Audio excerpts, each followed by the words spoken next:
Okay, we are live for the midday Mike and Mario show. Excited to be back. Looking forward to connecting and talking about recent developments since we last connected, Mario. But before we dive in further, how are you doing, my friend? Yeah, I'm doing well. The weather here is very nice, sunny for this time of the year. Mhm. And yes, a lot going on in the world of geopolitics, finance, economics. I try to switch off as much as possible Mhm. about what's going on in Ukraine, Yeah, but I try to keep a bird's eye view of all the important things that I think we should focus on, which is right. the money, the economy, and finances. Right. I agree. I agree. So yeah, definitely me as well. I'm more focused on the macro picture. That's why a lot of visual aids coming from my side these days, trying to get people to really see the broader picture. Never, not focus on the things they want us to keep an eye on, which happen to be the smaller details. But couldn't help this past week with a lot of announcements out of the Eastern Hemisphere in response to the sanctions and how the sanctions have turned into a weapon against the world, but a benefit for those that were looking to get away from the petrodollar system. And so, before we dive further, for those that are tuned in, definitely hit the thumbs up, show your support for the channel, and then throw some questions in chats. We'll jump on that eventually. But I want to jump in right away and get your thoughts on this little visual aid right here, Mario. What comes to mind when you see Mr. Putin moving a gold chess piece on a chessboard?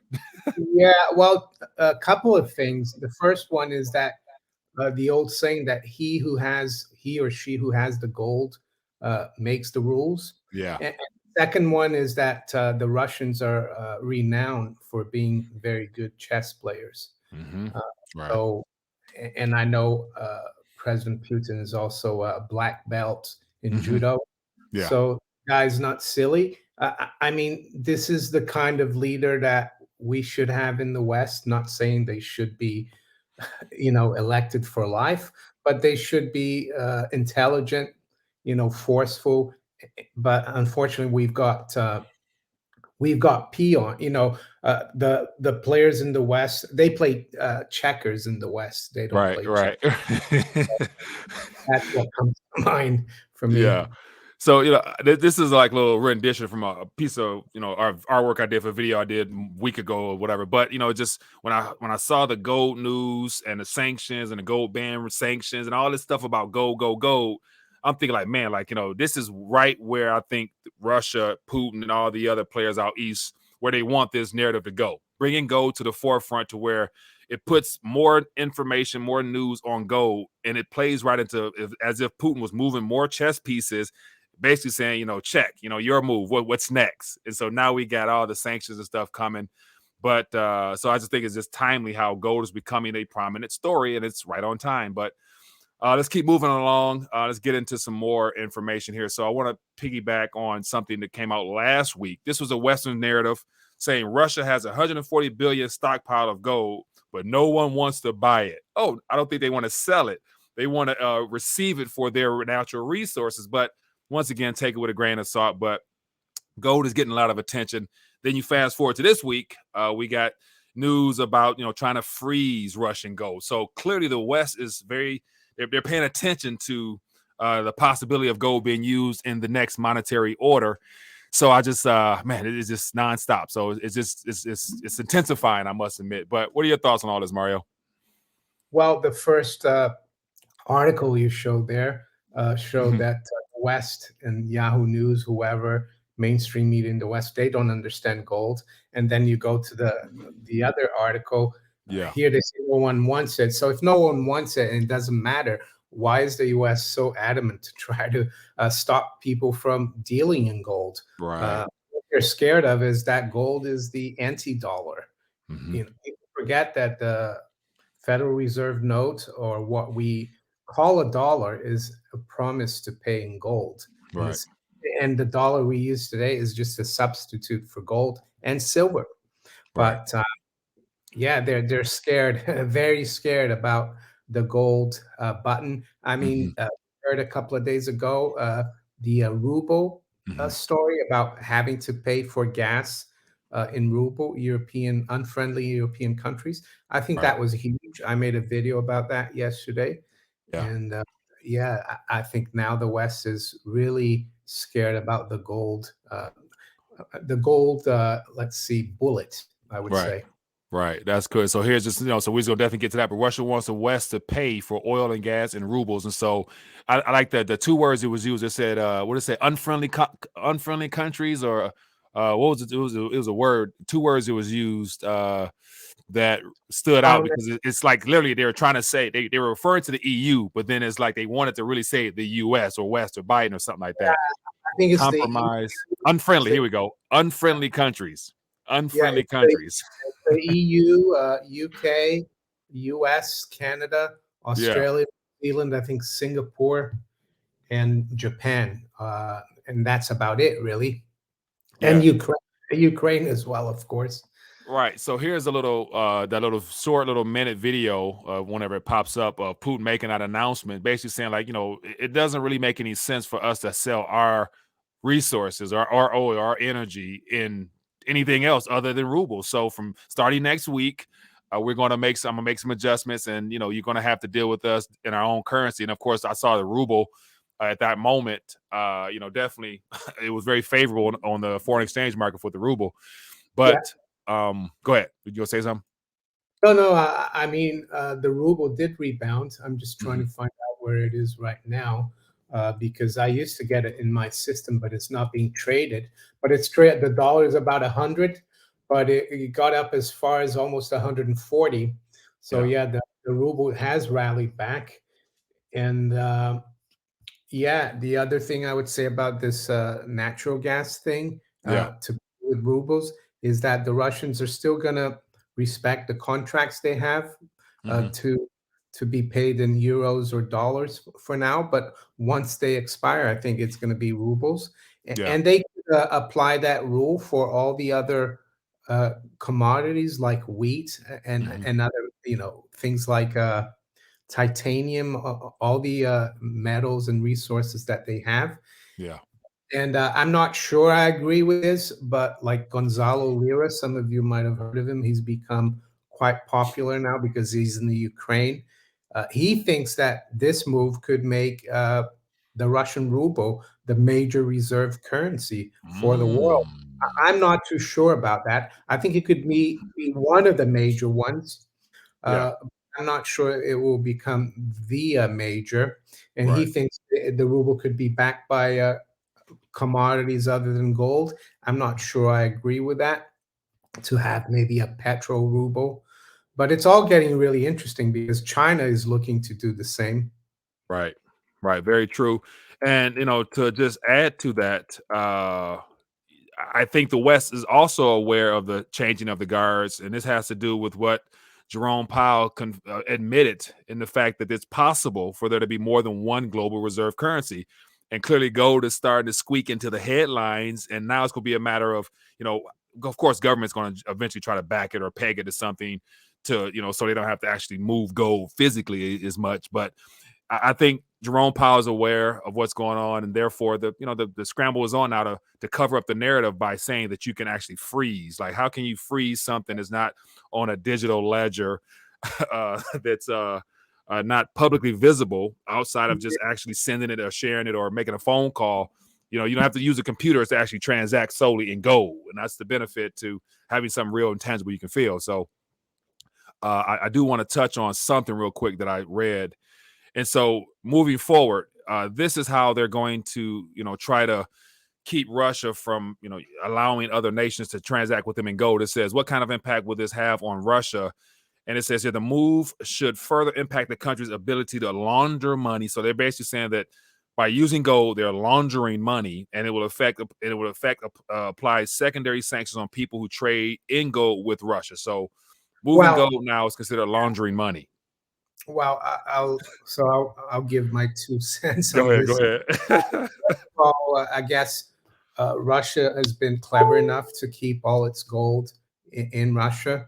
They Mhm. didn't leave any gold at the New York Fed or the Bank of England. Second, I don't think the US and the West have enough power to control what India, Thailand, Mhm. or Pakistan, or China, or Brazil do. Mhm. What the How they decide to deal with Russia, if they do it with gold, they're going to make it even worse. I think I said that a week or two ago, maybe with you. Hmm. If they sanction even more countries because they deal with Russia in gold, Right. they're going to accelerate the demise of the petrodollar, and it's going to convince sovereign countries even more that Right. the U.S. and the West that have gone, crazy, and that they're shooting themselves in the foot.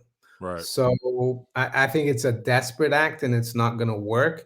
Hmm. And if they do try to implement it, it's going to backfire, just like everything is backfiring right now in the last month after all Yeah. these sanctions. Yes, Russia, their economy and their currency have been hit hard in the Hmm. short term, but in the long term, and I'm not a Russophile or anything like that. I'm just observing. Right. I think that Russia is a very wealthy country, has very little debt, a relatively well-educated populace, and they're going to do Mhm. really well. Right. Here's a comment here from Shalom Dunn. It says Russians are not using gold to evade sanctions; they are using stable coins. And so don't really know, but once again, that's not to their benefit, because stable coins, if it's not issued by them or their own digital version of a coin, it's probably on the Ethereum or whatever other blockchain is publicly visible, and they can see that and monitor that and track that, and they can use that against them and say The that they other can see what countries are using that transactions with them. So the other thing that happened about 3-4 years ago, the Russian central bank opened its own. Uh, how can I say, open an office. I think it mhm, was Shanghai or Beijing, one of those two cities. yeah, Probably Shanghai because that's the business center. yeah, So Russia doesn't have to move the gold to yeah, China, ship it. If they're going to pay for Chinese goods, right, they can just negotiate with the Chinese and say, "Well, we gonna credit you through our bank, Russian central bank in Shanghai with the gold." yeah, Or uh, we have the Shanghai Gold Exchange as well, mhm, where you trade gold for Chinese yuan. So I think the US is going to have a really tough time yeah, implementing this. And some commenters have said, "Oh, it's too cumbersome to deal in gold because they're going to have to ship it." But I think the Russians and the Chinese trust each other, so mhm, they don't have to ship the gold. right, Yes, if you're gonna deal in gold with the US, you'd have to be worried yeah, because yeah, the history, not American people, but the US defaulted on its gold uh, liabilities back in yeah, 70. They still owe many countries billions of dollars of gold at $35 an ounce, right. technically.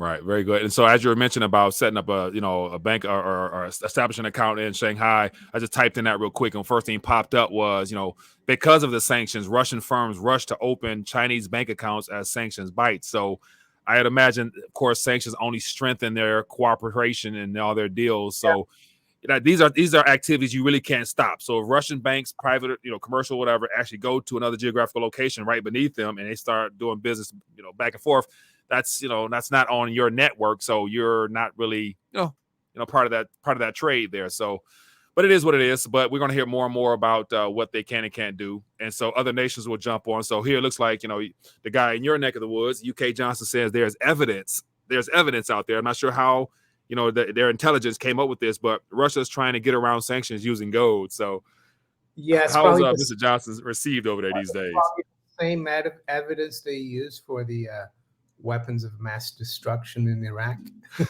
That's how good that intelligence is. Yeah, He's just talking out of his, I don't want to say the word. right. The sun, somewhere the sun doesn't shine, he's talking out of that end of his body. Yeah, this guy is something else. So he's and here's just more evidence as to the narrative they're trying to paint. So the article I was referring to earlier talked about 2014 is when the whole Crimea situation jumped off, and they're using that as saying that's when Russia really started to get into the gold mix, which will put us about right here. But as we can see, well before then, they were already heading towards something real and tangible Yeah, outside of the petro system, waiting for that ideal moment, which might be coming real soon. So but anyways, it's interesting to hear how they try to paint these narratives and try to tell us a maybe story. maybe I think they started buying a lot. They accelerated there just around 2006, and Hmm. maybe it accelerated again just after 2014 and what happened in Ukraine. Yeah. Uh, it's just given them the incentive to do so. But they're not the only central banks. One of the central banks who's been buying gold.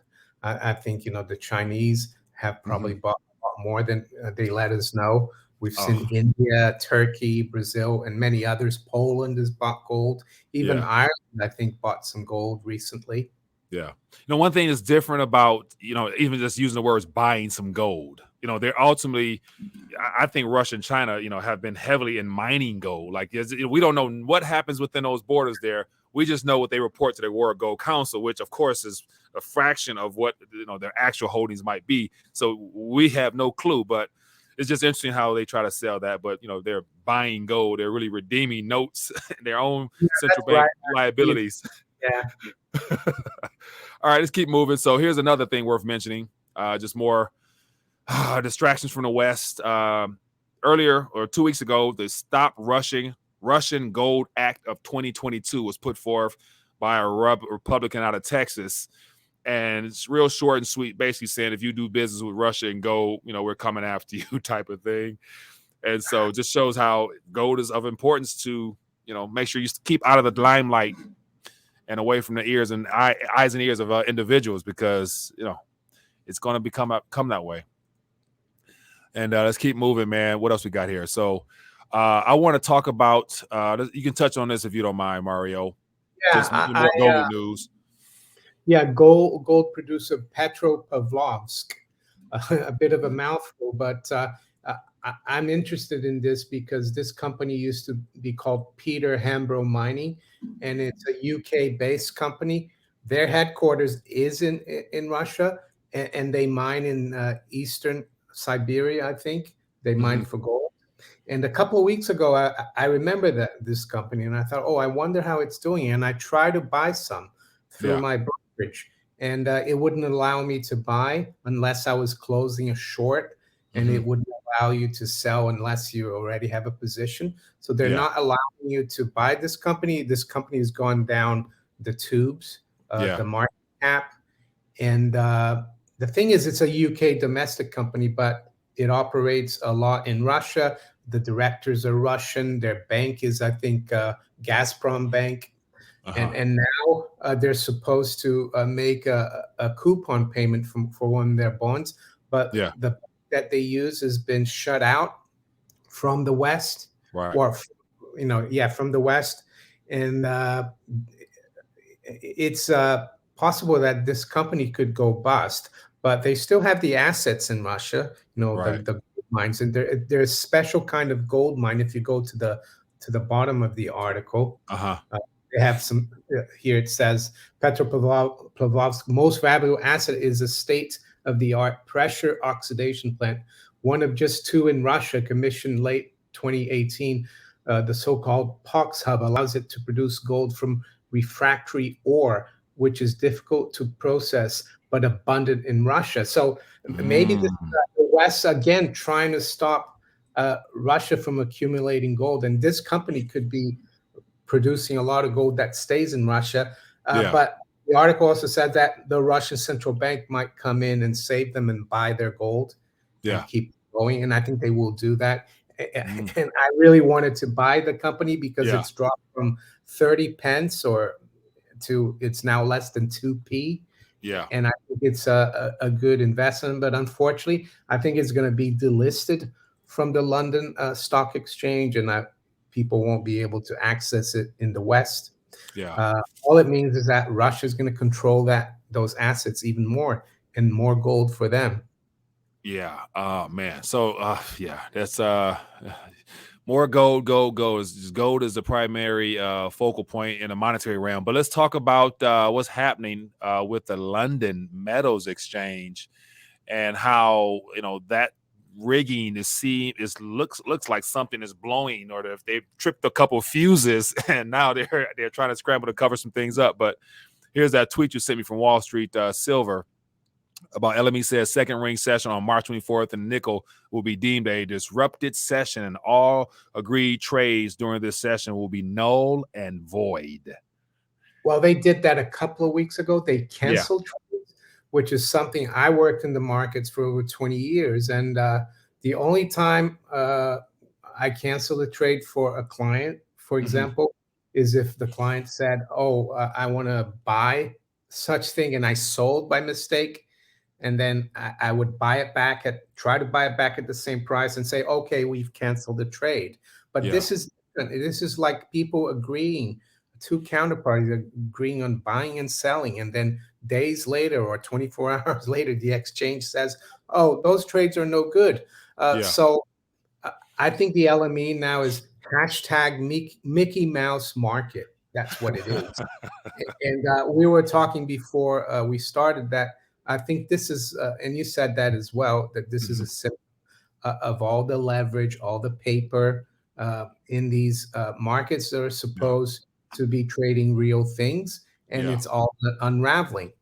Right. It's unraveling. And so I went to the LME website just to get some updates. And of course, you got to download some reports, but just day after day, prohibition of order submission outside daily, whatever, disruption event.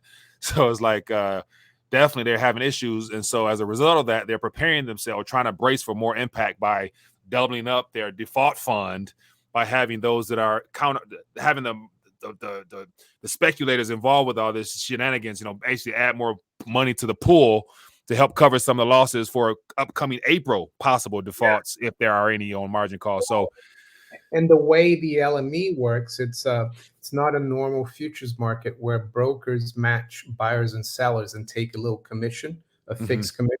The LME has brokers that make markets, so they their clients call, they make them, let's say JP, I don't know if JP Morgan is on the LME, but the brokers will take a position actually instead of matching trades between their clients. yeah. And I think it wasn't just the Chinese billionaire who lost a lot, but it was brokers Yeah. in the LME, and it was going to bring down the whole exchange because these brokers, they don't trade only in nickel but in all the other metals. It would have affected all counterparties. Yeah. So I wouldn't trade on the LME anymore, and not that I do. Right. And that's the thing. Like, so many people involved. Those are all the big players. They're operating in the billions. And so I saw something about that one Chinese company. They stood to lose 8 billion or something like that. And I saw I think yesterday, another big player decided to. He's able to cover some of his losses or whatever. So it's like they're playing with other people's currency, unfortunately. But yet You they're going to be know, bailed out by banks and governments eventually, pretty soon, if they want to keep this stuff going, or they'll pull the plug and let it rip, and therefore everything will be released. I heard Yeah. a story a few days ago or yesterday that energy traders now in Europe are asking governments and central banks to bail them out. I Yeah. mean, this is ridiculous. The one thing about the LME, someone should ask Nigel Farage to come and give his opinion, because I used to work with a guy who traded for his clients on the LME, and his broker on the LME was actually Nigel Farage. So Nigel Farage knows a lot about the LME, but I haven't heard him say anything because he's probably got a lot of old friends that were probably their skins were saved, with these cancellations of trade. Yeah. Uh, so just speculation, but I don't Yeah. think he's been in that market for many decades.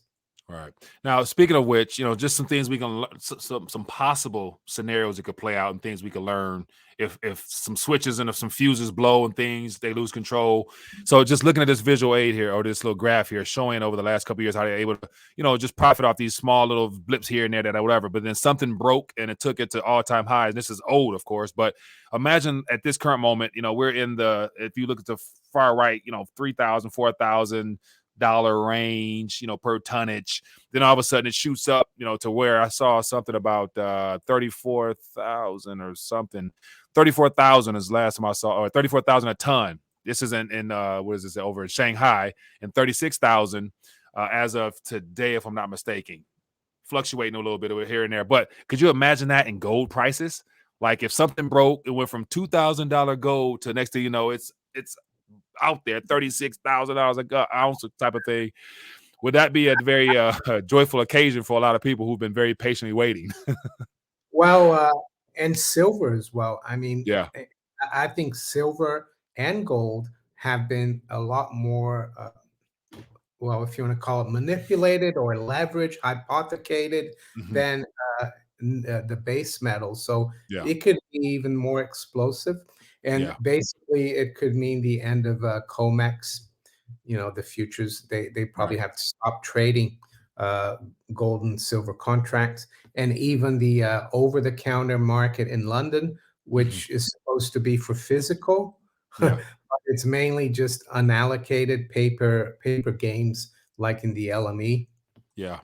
And then just to show you a little bit of a visual aid, if I can, where did it go? I wanted to make sure I bring this to your attention here. This is something that gives us a viewpoint of some large numbers, but this is 2001, and if every or 40% a gold price necessary to back 40% of M2 back in 2001. And so since then they've added a couple trillion to this, I'm sure, but we're seeing about $30,000, an ounce needed for 40% gold coverage, and that's on a very moderate level, to say the Yeah, least. But well, that go ahead. that that's realistic because up until I think 1968, by law, U.S. M2 had to have 40% backing in gold. And I Yeah, think it was President Johnson who scrapped that. So I know Nixon closed the gold window in 71, but you could argue that it was in 1968 really that the US went off a gold backing. yeah, So yeah, as you can see, it would be at 30,000, and that number is moving higher and higher because M2 is continuing to go higher. correct, It's correct. accelerated. Yeah, and speaking of which, I actually saw yesterday. I was trying to verify that today, but somebody, tweeted, quick little synopsis, a snippet of saying that the Federal Reserve balance sheet reaches another all-time high. Yeah, And I know it's still going up, not that much, but it hasn't stopped growing. right, I think it went up like 38 or I don't know, a few billion in the last week and about 38 billion in the last month. I thought they're supposed to stop. right. So something there is something's not Yeah, going I according to wanted to play. share, I wanted to share a meme that's quite.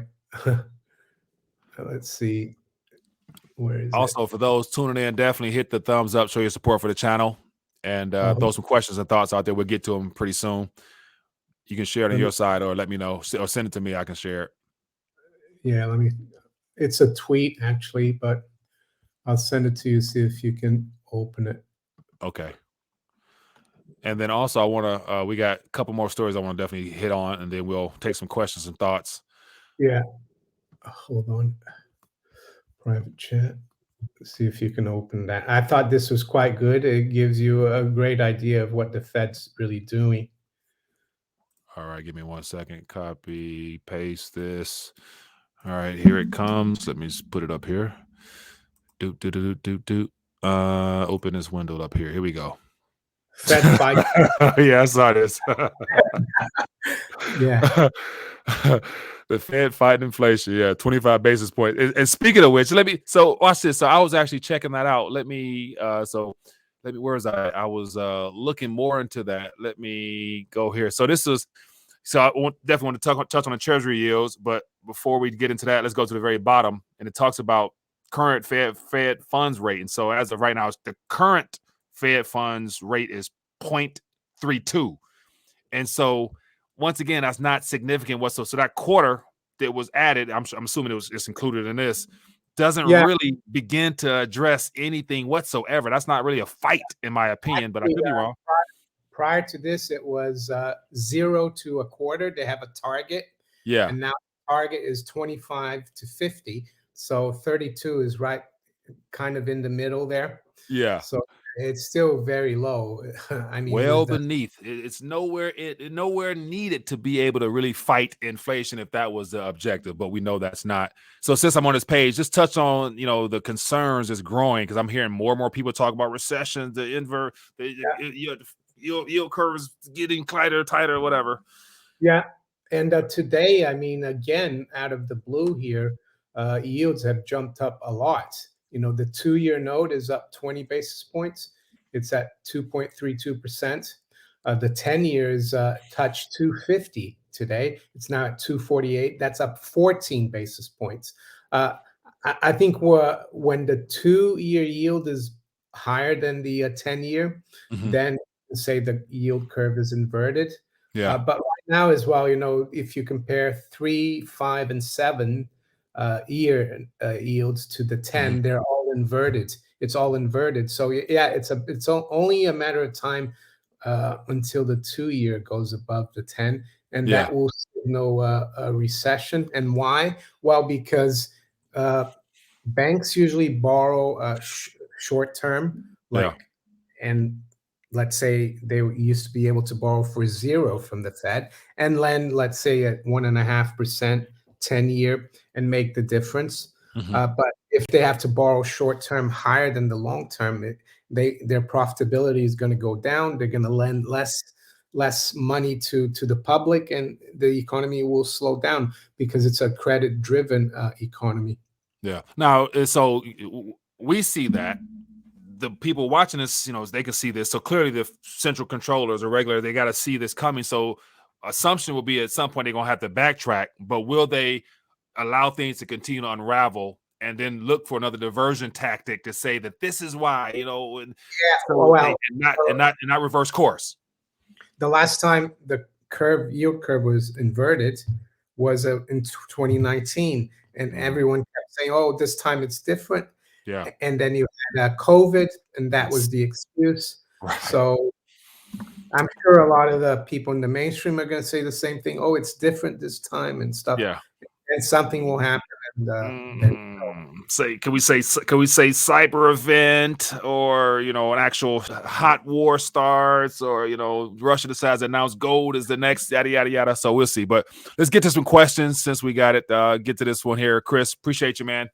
It says if U.S. does go back to the gold standard, what is the best type to go to? Is anything less than the best a waste of time? Then thanks.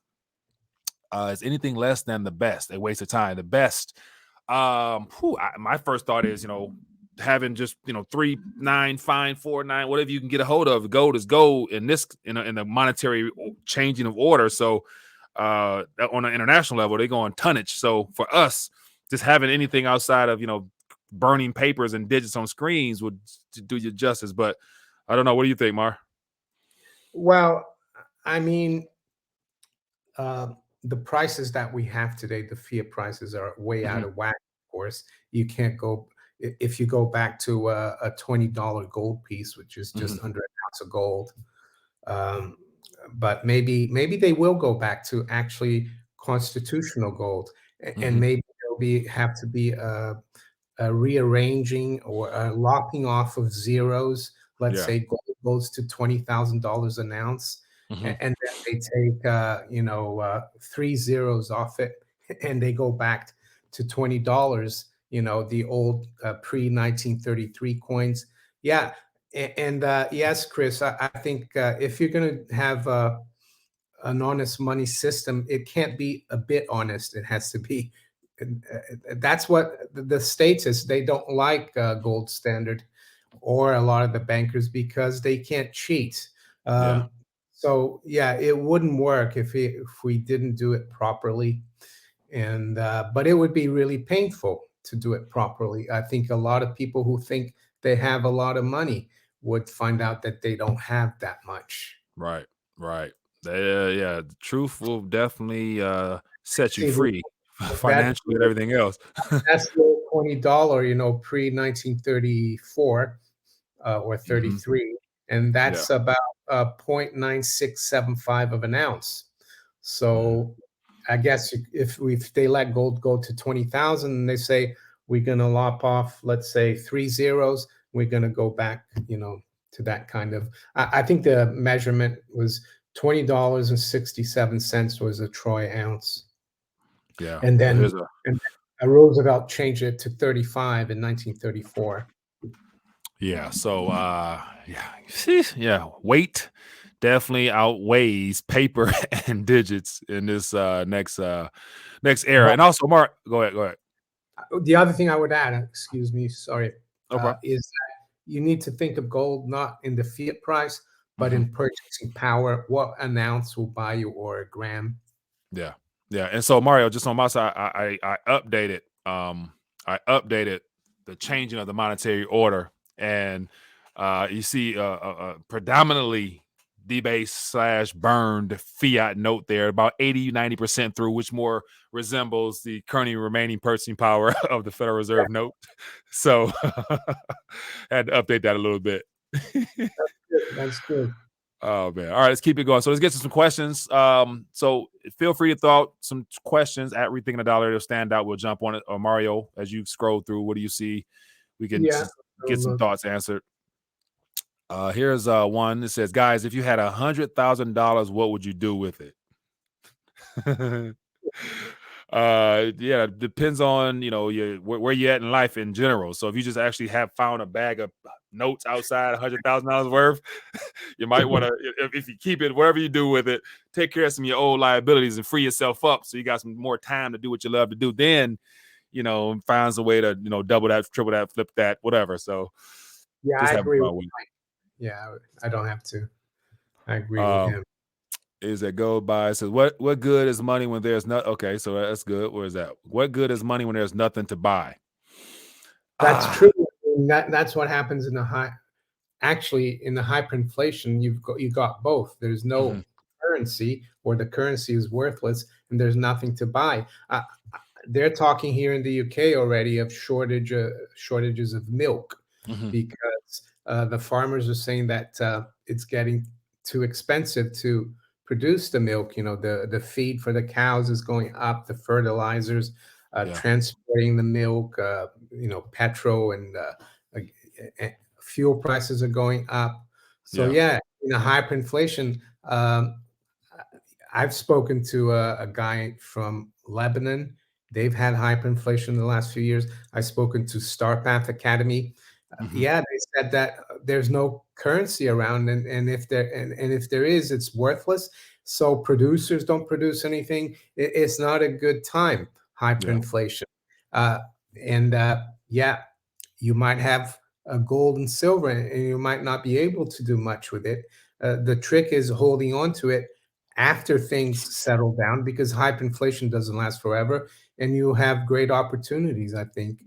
right, very true. And it doesn't help that yesterday the current pretender and thief admitted to sanctions actually causing food shortages globally, and especially here in the U.S. as well as everywhere else pretty soon. So it's amazing how people don't connect the fact that sanctions don't really hurt Russia when they have all the things the world needs, and hurts everyone else who are dependent upon what Russia offers the world. So it's like, but yeah, I'll Yeah, keep going with I it. heard someone say that these sanctions, the way they're going to hurt Russia is that wealthy Russians won't be able to buy Louis Vuitton handbags or Porsches, and in the West, we won't be able to buy food. Yeah, very true. So here's another thought. Here says from Witcher Work says, according to the U.S. law, no debts can be paid in full with anything other than dollars. So gold is tied to the dollars here by law. Well, but the dollar was supposed to be a weight of gold and silver. Yeah, You see, that's legal tender law, which I think is a bad law. right. And pretty soon we're going to see some announcements about them having to adjust the legal tender laws by adding in digital assets CBDCs into the mix as well. So they're going to expand that further. ISB Inc. has a question I'll try to answer here. What's your ideal monetary system?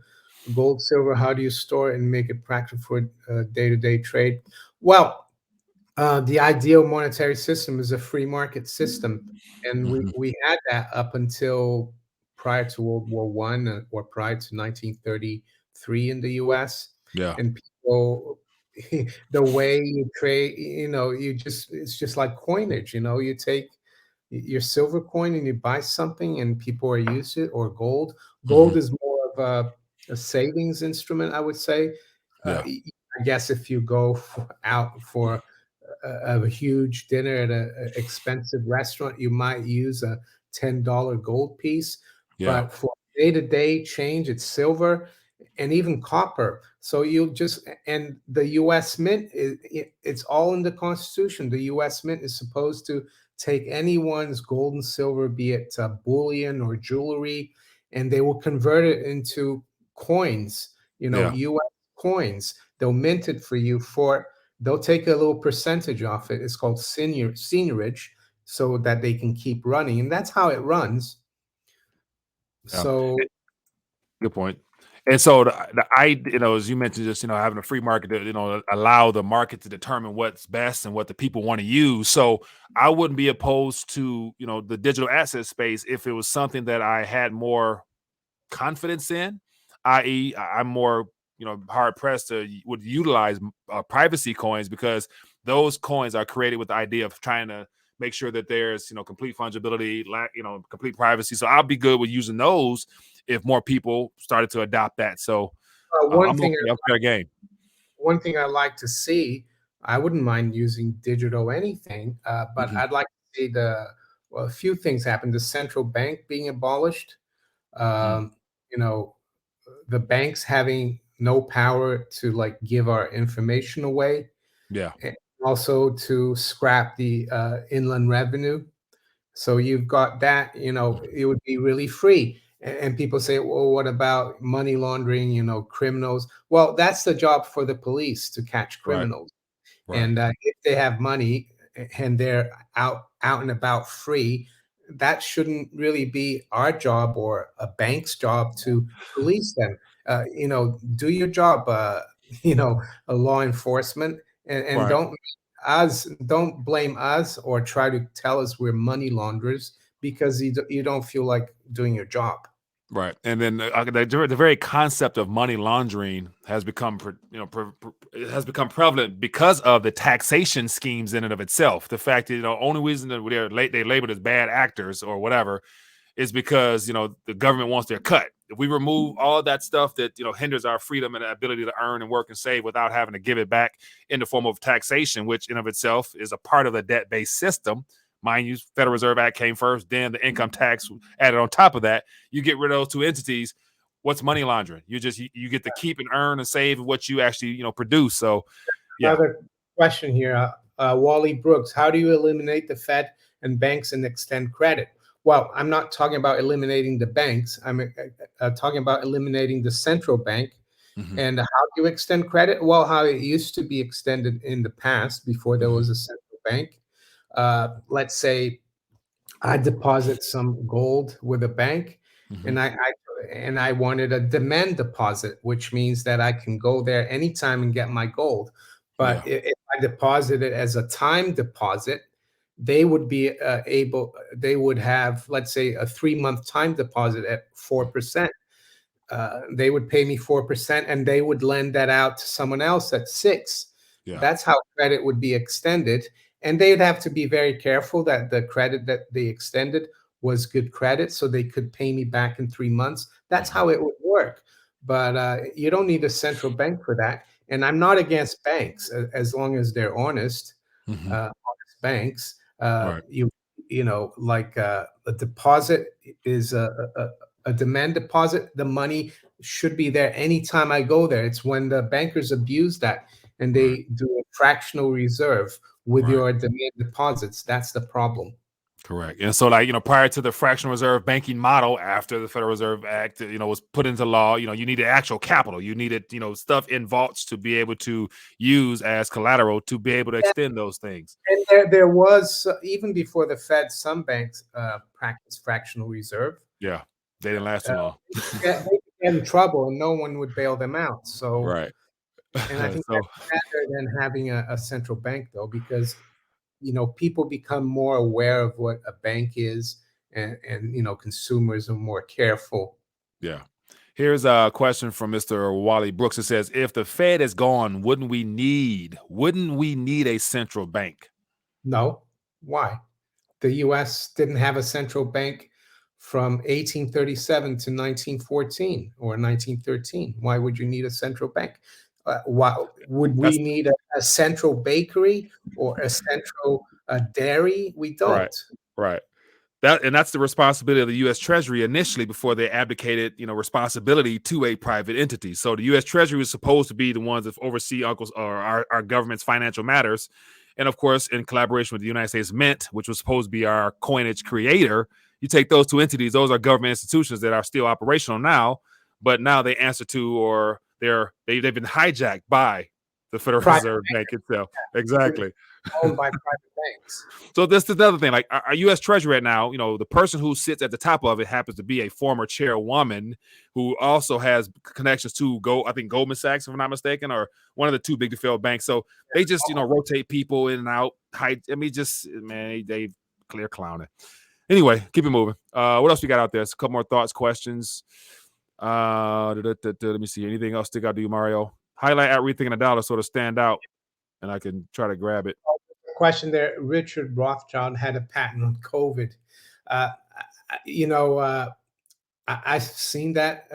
I saw that like a year ago or so. Mm-hmm, It's mm-hmm, got nothing to do with the Rothschild family. So this is rubbish. This mm-hmm. Richard Rothschild is a guy who changed his name. Oh, really? So not that I'm Rothschild.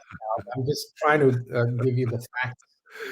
Oh man, Is here's something that's comical from Roth. It says, "What is a woman?"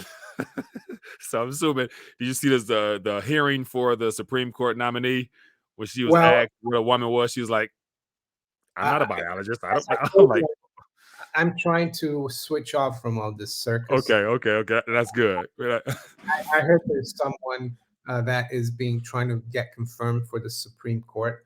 I Yeah. guess that's. I think that's a symptom of a fall, an empire that's crumbling. Because I Ah, think when the what was that empire? The Eastern Roman Empire or the Byzantium Empire when yeah, it collapsed in the 1470s or something, when the yeah. Ottomans invaded Constantinople. They had things like that as well. They had arguments about, oh, should this saint be feminine or masculine? So it's a symptom of end of empire, if A anything. moralless, godless society. We're living in. I've never been around beyond this, past 40 some years, but we're living in dark times, and they're getting darker by the moment, intentionally at that. So, yeah. But this is something that concerned me earlier this week that I want to mention. When I think at the beginning of this week, Justice Clarence Thomas, was pronounced with having the flu, went into the hospital. I'm like, dang. I'm like, man, if he don't make it through, that'll be two Supreme Courts in 1 year under one president at the same time. They're trying to take us off the cliff. I'm like, this is not good. But according to this, he's got discharged, so hopefully he's in good health, because the last thing we need is outright, because they wanted to what's it called, repack the court, or reshape the court, or pack the court, or whatever. This new Supreme Court justice they're trying to confirm. She replacing Clarence Thomas, is she? No, yeah. So whoever the last gentleman, so somebody just 2 weeks ago, a month ago, I forgot the other Supreme Court, he stepped down. So Okay. she's coming in his place. So whoever that guy was, I forgot his name. But Yeah. if this other seat became available, then that'd be two people within 1 year. And I Maybe don't know they're the last time that's happened. putting something in Clarence Thomas' tea. Or something like that. That's what I'm assuming. But anyway, we about 48 minutes or so, Mario. Let's get ready to dial back, man, because we can go forever. But as always, I appreciate everybody hanging out with us, being a blessing to us channel. Manaco64, definitely. If you guys don't know, go check them out. Do great work daily. And rethinking it all, I'm everywhere, so I try to be. But Mario, sign us off, man. Give us some good news for the weekend. Good news. I'm playing golf on Sunday. The weather is nice. Switch off from the circus. Mm-hmm. Focus on your family, on yourself, your friends, Mm-hmm. and also try not to get angry at all the craziness. Yeah. Uh, forgiveness is a good thing as well, I would say. Yeah. Even again, for people who you might think might not deserve it. Right. Good point. And so I was actually, and Mario, I've been on this, diving deep down a spiritual, not rabbit hole, but just trying to get into truth. And I was studying earlier and I came across something I just want to bring to everybody's attention if I can find it real quick. Because it touched my soul right when I read it. But I'm gonna read it from Psalms 19, and it just jumped out on me. And it's King David's penmanship here. It says, "The law out of thy mouth is better unto me than thousands of gold and silver." And the NIV says thousands of pieces of gold and silver. But it just, I talk a lot about monetary stuff, but yet ultimately, King David here, one of the wealthiest of other than his son, but he had chambers and chambers and chambers and vaults of gold and silver. But he was just emphasizing that the law from your mouth, referring to God, is more precious to me than thousands of pieces of silver and gold. And I was like, man, that's just, I would love to get to that point where I could just be so in love with the word to where everything else is rubbish. I mean, the other day I was playing golf, and it was really nice after a long winter, playing with friends, and that's what it's all about, enjoying life as well. And yeah, gold and silver are important, but it's not everything. Right. Yeah, this is what we cover, but doesn't mean to say it's everything. It helps. Right. It has its purpose, but it shouldn't be the primary focal point. But anyway, everybody, appreciate you for blessings with your time and presence. Have a great weekend. Be blessed, be safe, and we'll be back at it next week because it's going to be a hot week next week, I'm sure. So see you guys later. Peace. Bye.